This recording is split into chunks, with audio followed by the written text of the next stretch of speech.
And so if the state has limited resources and they're trying to look at this from 10,000 feet up and try to figure out ways to judge how well schools are performing, where to put those resources, you're suggesting less emphasis on testing.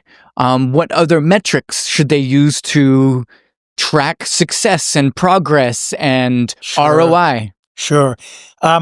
There are other parts of the country that have moved on to looking at things like parent satisfaction, parent engagement, student attendance, student participation in a broader range of not just academic but extracurricular activities.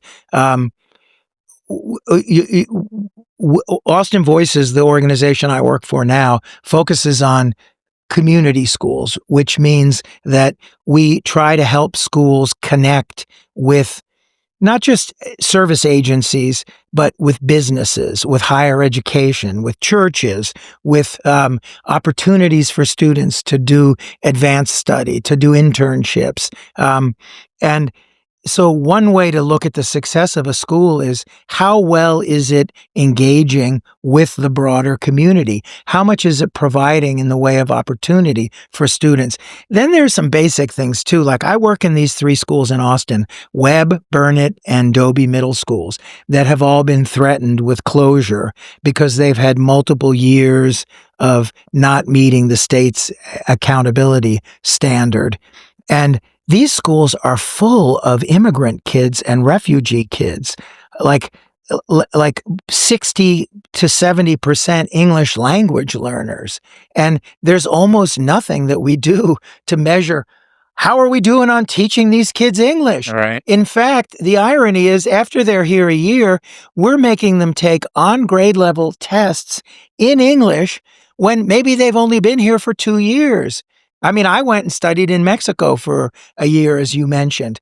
Well, man, I got down there and I was a lost puppy, which was partly why I went. Because, after like 4 or 5 semesters of Spanish at UT and ACC, I was like, yeah, like I can conjugate some verbs, but I don't think I could get from the bus stop to the grocery store. And I really wanted to learn practical, useful Spanish to be able to speak it and understand it.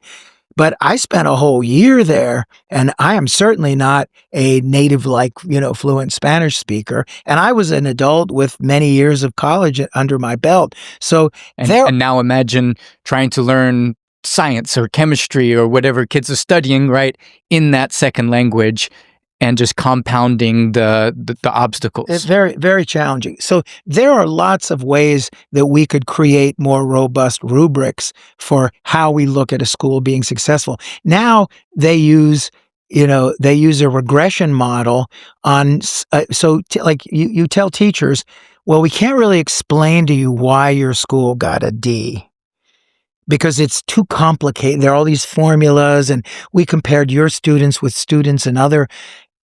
So not only is it not helpful to the teacher, it's like a black box.